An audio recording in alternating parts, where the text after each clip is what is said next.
Hello' guys, welcome back to my channel Assam gaming Faruk. So' আজিৰ ভিডিঅ'টো অলপ বেলেগ ধৰণৰ হ'ব।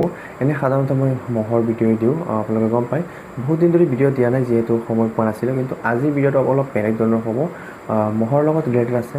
চ' যাৰ মানে মহ আছে বা গৰু আছে বা ছাগলী আছে, চ' আপোনালোকৰ বাবে এই ভিডিঅ'টো বহুত গুৰুত্বপূৰ্ণ। আপোনালোকে এই ভিডিঅ'টো চাব পাৰে, যিহেতু এতিয়া বৰ্তমান বাৰিষা কাল আহি, যিটো কাৰণে বৰষুণৰ কাৰণে বহুত ঠাইত হয়তো পানী হৈ যাব পাৰে, যাৰ কাৰণে কাষৰ নাটনি হ'ব পাৰে।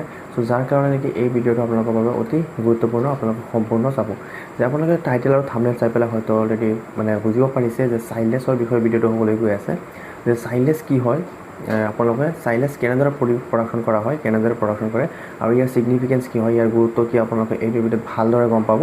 চ' আমি চৰাইবাহী ইণ্টাৰ্ণশ্বিপ কৰিছিলোঁ। চ' তাত মানে চাইল্ডলেছ কেনেকৈ প্ৰডাকশ্যন কৰা সম্পূৰ্ণখিনি ভালকৈ শিকাইছে। আৰু তাত যে প্ৰডাকশ্যন কৰিছোঁ, তাত মানে সেই মানে প্ৰচেছটো কেনেদৰে কৰা হয়, আপোনালোকে এইটো ভিডিঅ'ত ভালদৰে গম পাব, আপোনালোকে জানিবলৈ পাব। চ' সকলোৱে স্কিপ নকৰি পেলাই সম্পূৰ্ণ ভিডিঅ'টো চাব। চ' ব'লক ভিডিঅ'টো আৰম্ভ কৰোঁ। চাইলেঞ্চ বুলি ক'লে সাধাৰণতে এনিমেলছ ফৰাৰক বুজায়, অৰ্থাৎ গ্ৰীণ প্লেণ্টছক কাটি পেলাই তাত বহুত দিনলৈ প্ৰিজাৰ্ভ কৰি ৰাখিব পৰা ঘাঁহক চাইলেঞ্চ বুলি কোৱা হয়। চ' চাইলেঞ্চ সাধাৰণতে কেনেকৈ প্ৰস্তুত কৰা হয়, তাত কি দিয়া হয়, কেনেকৈ আমি প্ৰিজাৰ্ভ কৰি ৰাখিব পাৰোঁ, চ' সম্পূৰ্ণখিনি আপোনালোকে এইটো ভিডিঅ'ত গম পাব। কি প্লেণ্টছ ব্যৱহাৰ কৰা হয়, চ' আপোনালোকে এইটো ভিডিঅ'ত গম পাব। চ' সকলোৱে সম্পূৰ্ণ ভিডিঅ'টো চাই থাকক আগলৈকে। চ' ৰাইজ, মানে চাইলেঞ্চ বনোৱাৰ কাৰণে আমি বিভিন্ন ধৰণৰ প্লেণ্টছ ব্যৱহাৰ কৰিব পাৰোঁ। তাৰ ভিতৰত চবতকৈ মানে উৎকৃষ্ট হৈছে মানে যিটো মাকৈ, মেইজ প্লেণ্ট। তাৰপিছত মেইজৰে আৰু এটা মানে ভেৰাইটি আছে যিটোক নেপিয়া বুলি কোৱা হয়। চ' সেইটো মানে হেৰিৰ নিচিনা, মাকৈৰ নিচিনাই, কিন্তু হ'লে সেইটো মানে অলপ থিন থাকে, অলপ পাতল থাকে, মিহি থাকে। আৰু সেই নেপিয়া প্লেণ্টছটো আপোনালোকে যদি এবাৰ কৰে, ঘাঁহৰ কাৰণে বহুত ভাল। এবাৰ কৰিলে 3 বছৰলৈকে হৈ থাকে। কাটি পেলালেও আকৌ তলৰ পৰা শিপা গজি পেলাই আকৌ হয়। এতিয়া আপোনালোকে চাই আছে, এইটো হ'ল নেপিয়া প্লেণ্টছটো। মাকৈৰ নিচিনা দেখা পোৱা যায়, কিন্তু হ'লেও অলপ মিহি থাকে। আৰু এইটো সাধাৰণতে চাইলেঞ্চ প্ৰডাকশ্যনৰ কাৰণে বহুত ভাল, আৰু তাত নিউট্ৰিয়েণ্টছৰ পৰিমাণটো বহুত বেছি থাকে। তাৰপিছত আপোনালোকে এই প্লেণ্টছবোৰক মানে সাধাৰণতে হাতেৰেও কাটিব পাৰে। চ' প্ৰথম পথাৰৰ পৰা আপোনাৰ হাতেও কাটিব পাৰে বা মেচিন দিও কাটিব পাৰে।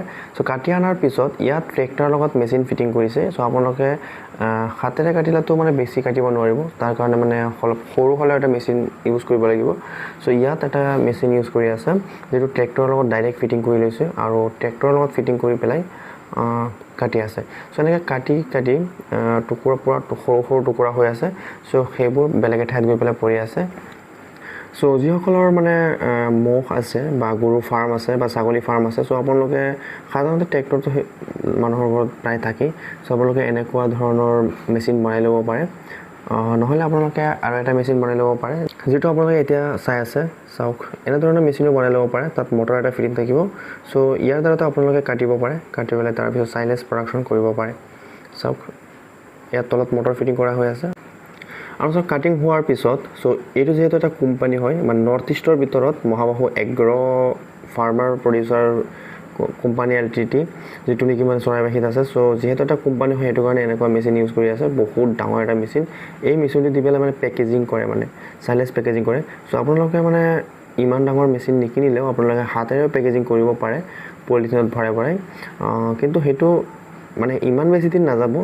এইটোতো 2 বছৰলৈকে থাকে, কিন্তু আপোনালোকৰ নিজে বনালে 2 বছৰ নাথাকিবও পাৰে, 6 মাহ বা 8 মাহ বা বছৰলৈকেতো থাকিব পাৰে।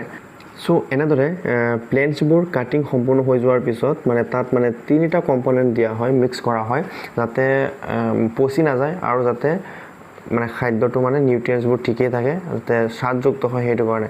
চ' প্ৰথম 1 টন যদি মানে চাইলেঞ্চ বনায়, তেতিয়াহ'লে 1 টন চাইলেঞ্চ বনোৱাৰ কাৰণে তাত 1 কেজি মিঠৈ দিয়ে, 1 কেজি মিনাৰেল মিক্সাৰ দিয়ে, আৰু 1 কেজি ইউৰিয়া দিয়ে।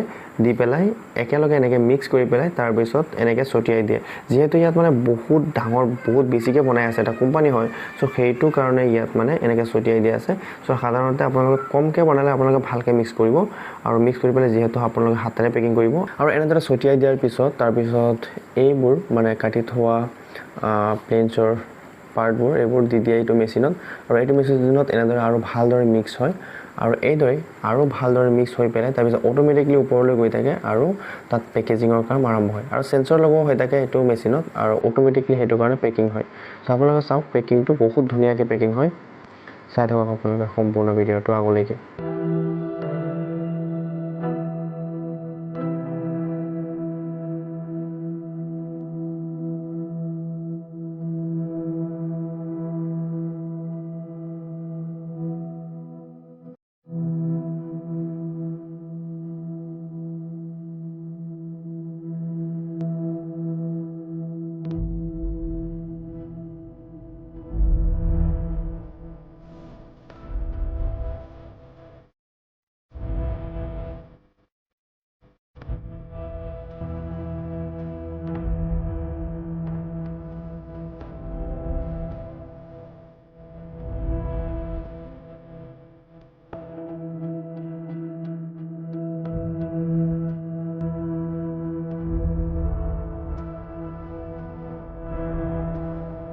চাওক কেনেকৈ পেকিং হৈ আছে সো এইদৰে পেকিং ধুনীয়াকৈ হৈ থাকিব সেন্সৰ লগোৱা হৈ আছে সেইটো কাৰণে মানে পেকিং হৈ থাকিব আৰু যেতিয়া নেকি পেকেজিং সম্পূৰ্ণ হৈ যাব তেতিয়া অটোমেটিকলি মানে এই দুয়োফালে দুটা কাটি দিব কাটি পেলাই আৰু সেইটো তলৰ ফালে আহি যাব আপোনালোকে আগলৈকে চাই থাকক সম্পূৰ্ণ বুজি পাব